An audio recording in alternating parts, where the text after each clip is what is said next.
सभी किसान साथियों का एक बार फिर से आपके अपने YouTube चैनल एडवांस फार्मर में स्वागत है। किसान साथियों, उम्मीद करता हूं आप सभी बहुत अच्छे होंगे। अगर आप चैनल पर पहली बार आए हैं, चैनल को सब्सक्राइब कर वीडियो को लाइक कर दीजिएगा और अपने मित्रों को शेयर कर दीजिएगा। किसान साथियों, जब हमारी गेहूं की फसल 50 से 60 दिन के बीच की हो रही हो, उस समय हमारी जो फसल होती है वो गाहट अवस्था में होती है। गेहूं से अगर अच्छा उत्पादन लेना है तो ये वो अवस्था होती है जिसमें हमें सबसे ज़्यादा ध्यान देने की आवश्यकता होती है। इस समय पौधे को सबसे ज़्यादा पोषक तत्वों की आवश्यकता होती है किसान साथियों, क्योंकि इस समय पौधा अपना विकास करता है, साथ ही जड़ों का भी विकास करना होता है। बालियाँ निकल कर आती है किसान साथियों, तो बालियों के लिए ज़्यादा पोषक तत्वों की आवश्यकता होती है। फिर बालियों में फूल का आना, दानों का भरना, फिर दानों में चमक लाना, दानों में वजन बढ़ाना इत्यादि के लिए पौधे को इस समय बहुत ज़्यादा संघर्ष करने की आवश्यकता होती है।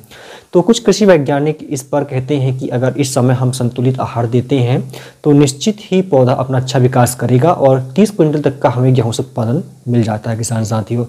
तो इस अवस्था में हमें कौन कौन से खाद देना चाहिए और हमें फसल सुरक्षा किस तरीके से करनी चाहिए, क्योंकि इस समय रोगों का, कीटों का प्रकोप देखने को मिलता है, साथ ही पोषक तत्वों की कमी देखने को मिलती है। इसके अलावा जब गेहूं में बार बार आ जाती है तो गिरने की भी समस्या बनती है। तो आज के इस वीडियो में हम जानेंगे कि इस अवस्था में हमें कौन कौन सी दवाओं का स्प्रे करना चाहिए, कौन कौन से पोषक तत्व हमें देने चाहिए ताकि हमारी फसल सुरक्षा हो सके। अगर आप हमारे द्वारा बताए गए नियमों का पालन करते हैं तो प्रति एकड़ से आपको 30 क्विंटल तक का उत्पादन निश्चित ही मिलने वाला है। गाहट अवस्था में हमें जिन खादों का और जिन दवाइयों का उपयोग करना है उनकी अगर हम बात करें तो प्रति एकड़ का ये डोज रहेगा आपका। इसमें आपको लेना है 1 किलोग्राम पानी में घुलनशील जो NPK आता है 05234 के नाम से। इसमें नाइट्रोजन की मात्रा नहीं होती है, साथ ही इसमें फास्फोरस होता है 52% और 34% इसमें पोटास होता है किसान साथियों, ये आपको लेना है।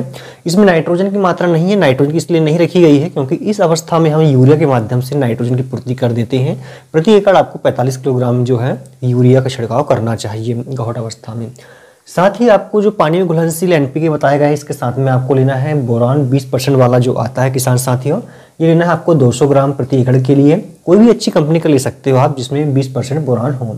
साथ ही इसमें आपको 250 ग्राम क्या लेना है माइक्रो न्यूट्रिएंट जो सूक्ष्म पोषक तत्व आता है।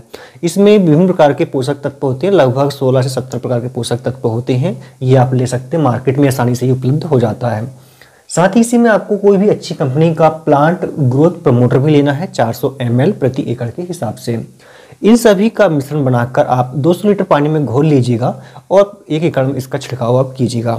यदि आप इतना कर लेते हैं तो आपकी फसल निश्चित ही बहुत अच्छा ग्रो करेगी, तनाव मुक्त रहेगी, साथ ही पौधे में मजबूती आएगी, तो गिरने की समस्या इससे खत्म हो जाएगी किसान साथियों।